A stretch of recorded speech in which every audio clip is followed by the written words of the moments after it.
Discipline becomes effortless when you realize that you really are and truly the only authority in your life. No one is coming to save you or to make your goals happen for you, nor do you need anyone else's permission to go after what you truly want and to make decisions in alignment with the version of yourself that you want to be. If you want to be one of those effortlessly disciplined persons who is always committed to their goals, energized and excited for the process that they're on, then we have to look at why do you believe that, number one, this is not who you truly are. Number two, that you're not sure if you're capable of making your goals happen for yourself. And number three, why you may not feel like you actually deserve to get these outcomes to happen for you. Because humans, we're rational, right? If we don't think that what we do makes a difference, we're not going to put in any effort.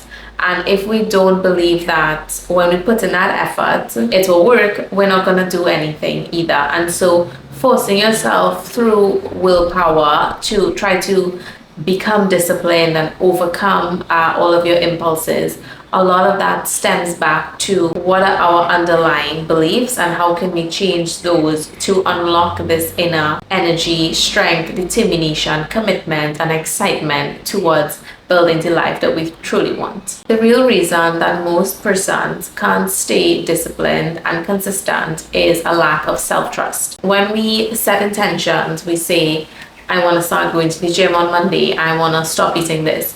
We may have these bouts of motivation and inspiration and have these ideas of, I want to stop doing these things. I want to start doing these things. However, oftentimes we don't follow that up with deep thought and a plan as to why was I doing this behavior in the first place? How am I going to switch my behavior when the time comes when desire is there for something different? What's my plan to navigate through that? And when we don't think about that entire process, what happens is we say we're going to do something and then we don't end up doing it, and we break our trust with ourselves over and over and over. And when you repeatedly do that, you're not going to have any confidence in who you are and what you say, nor are you going to believe that you can achieve these things that you say you are going to do. Trust is the foundation of any relationship, especially the relationship that we have with ourselves, and that is actually the relationship where we are very lackadaisical about the foundation and the trust. And we often don't think very deeply about how can I maintain integrity, build and maintain integrity with myself. So for example, if you had a friend who said they were going to pick you up from the airport and they never showed up, would you trust that friend? Would you ever ask them to pick you up from the airport again? You wouldn't. If you had like somebody you were dating, for example, and they said they were going to be there at 5, they reached late, and then they said, okay, well, that's not going to happen again. You go on a second date, a third date, they're late twice, 3 times, 4 times. Well, honestly, you shouldn't be going on a date with them 4 times. But for the purposes of the example, you are not going to trust that person anymore. You are not going to ask them to show up for you on time. However, we make decisions multiple times for the day and then break our word to ourselves and wonder why we don't trust ourselves when we say something, and therefore why it feels like a battle to fight me versus me, to get myself, to force myself to do something that I think I want, but there's a big part of me that doesn't want to put that effort in, doesn't want to do that, doesn't even know if we should head in that direction, if that dream is even possible. And so that kind of battle, that tug of war, that internal tension, it's a very normal and rational thing that arises out of a lack of self-trust. Every broken promise erodes that trust that we have with ourselves over and over, and we're resilient, to be honest. But at some point, we won't be able to take it anymore, and there's things that when you say something to yourself, you just won't believe it. And so in order to build that back, we need to start making micro promises and being hell-bent on keeping them. Nothing that you say to yourself should be negotiable. Even like if someone asks me, like my mom says, can you do da-da-da, I will say, can I let you know in X amount of time? Because I don't want to commit to saying I'm going to do something and I don't know for sure if I can do it. I'm very careful about what I say I will do not only in my relationship with others, but especially and specifically because I won't feel great about myself if I say I'm going to do something and I don't do it. And I understand that we may say we want to do something or we're going to do something, and then in the moment when it's time to actually do it, we may not feel like doing it. We're human, that is normal. And we think that we need to ignore those feelings, push them aside, grit and willpower and fight and battle with ourselves through to force ourselves to do something. However, I think that we can dig deep into what part of me set this intention, set this goal, set this habit that I wanted to achieve. Where did that come from? And how can I honor that part of myself while still honoring how I feel in the moment?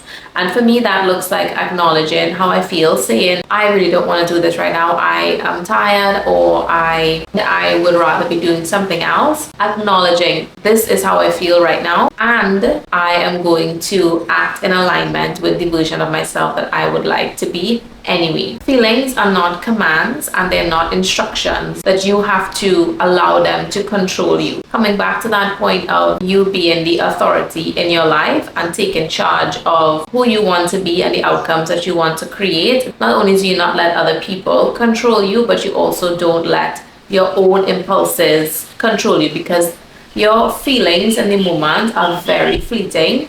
But how you feel about yourself and the respect that you have and the trust that you build with yourself, that is something that you will take with you. Your sense of self, your self-esteem, your relationship with yourself, that is something that you will take with you for the rest of your life, and it has an impact on absolutely everything that you say, do, how you show up, what outcomes you receive in life. The fastest way to destroy that sense of trust and consistency is to allow yourself to negotiate in your decision making. When you've decided, I'm going to go to the gym 3 times a week, for example, on the day and the time that you've decided is a gym day, short of an emergency, a death in the family, you're ill, how you feel, whether you want to go to the gym or not, should not be a part of your decision making process as to whether you go or not. In fact, it shouldn't even be something that you think about. And so I think that we get overwhelmed because we're always having to make these decisions in the moment, negotiate with ourselves. Do I follow my future self? Do I follow how I feel in the moment? And the truth is that once you've decided, it's done. Now it's time for you to just act it out. You don't have to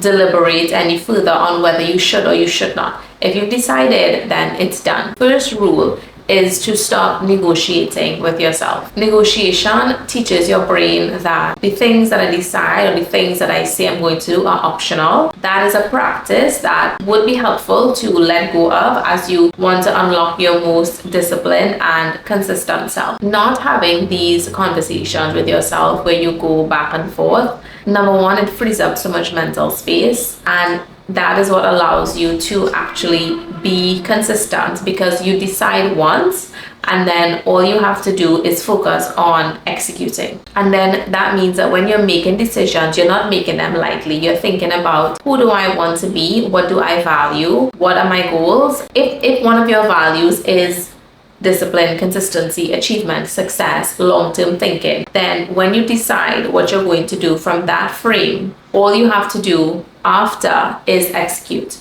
Yes, you acknowledge your feelings in the moment, like I said. However, that doesn't factor into the decision-making process, if there is one at all, because your job is just to act. And that brings us to rule number 2, which is building trust with yourself through small, non-dramatic wins. Now, I love a life transformation, a glow up, a big, transformative, motivational, inspired energy to just like stay up till 2 a.m. and reset your whole life on Pinterest. However, if you can't sustain that level of energy, excitement, and momentum towards your goals, I would not suggest that you try to do some kind of life overhaul if you can't commit to the things that you would have written down that I am going to do. Whatever you decide that you are going to do, remember that you have no choice but to stick to it. The things that you decide are non-negotiable,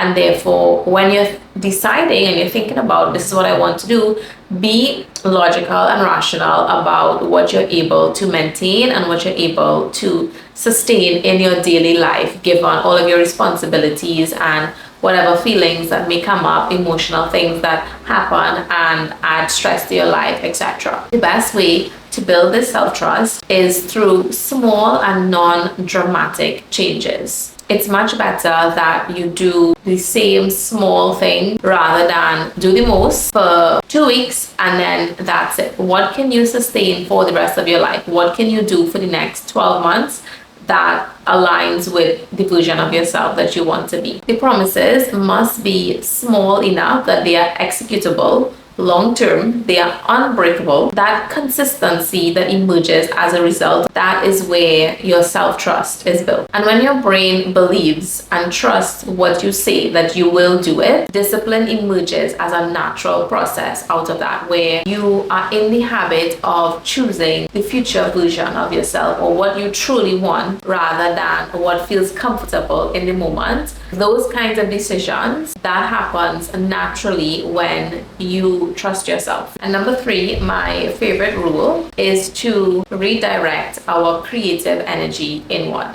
I don't hear a lot of people talk about this. Women have incredible creative energy. I know I'm not the only one who was just like gotten caught up from this like stranger you saw in a cafe. Maybe you all met eyes, you're wondering what they were thinking, somebody you went on a few dates with, and then all of a sudden you're like planning what kind of wedding dress you want, how many kids you guys want, where do you want to live. You're imagining your next date, you're imagining what you're going to wear to your next date. And this immense creative energy that we have to visualize, to think about the future, to imagine wonderful, beautiful outcomes, things that get us excited, and sit and live in that emotional space as well. We tend to drive that energy externally for the person that we might be interested in, for example. And then we think, I need to like get a grip, stop getting distracted and focus on whatever task I'm doing here right now. However, I think that we should harness that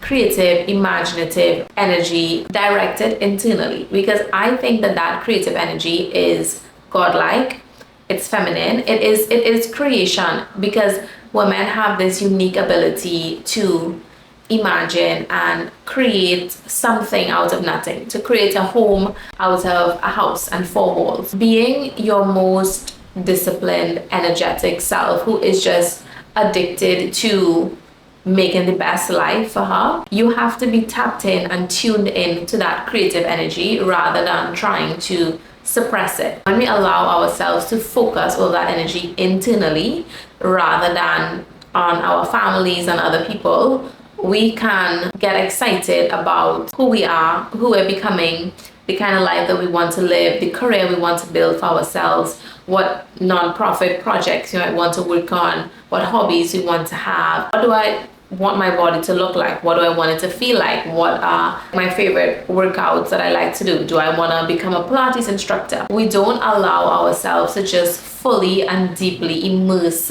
in the dream that we want for ourselves and for our lives. And when we're able to do that, we tap into this well of constant inspiration to take action from this place towards the life that we want to build for ourselves. And that is why I talk about becoming self-obsessed, meaning just focusing on yourself, prioritizing your needs, and becoming obsessed with being the best version of yourself, of living in your life rather than trying to be someone else, comparing yourself to someone else, living on social media. And from that place, deeply rooted, grounded in self-love, discipline, which is just choosing yourself and choosing the life that you want to live, it becomes effortless. It just becomes a part of who you are. And on that note, one of my favorite little tips is to allow yourself to romanticize the process. Becoming the best version of yourself, becoming more disciplined, achieving your health and fitness goals, losing weight,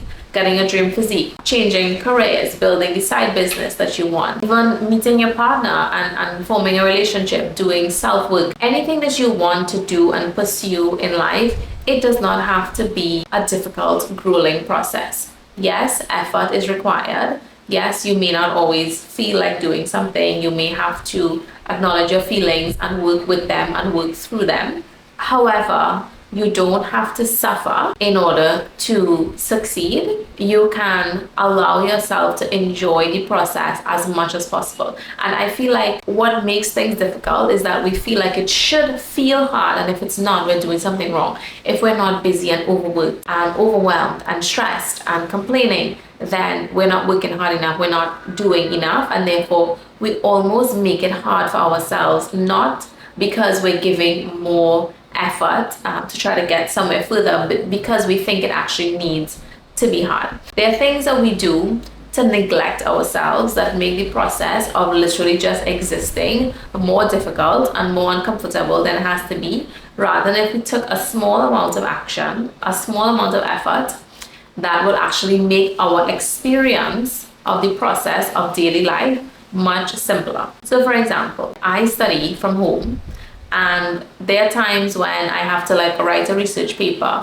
I'm kind of tired, my back is hurting. I can take my laptop and lie down on my bed and write from my bed. But I will think, well, I'm working, so I should be at a desk or whatever. I want to lie down. I also want to finish my work, so just allow myself to lie down and finish my work. Light the candle that you bought that you're excited about. Allow yourself to wear the new workout outfit that you just bought to go to your class.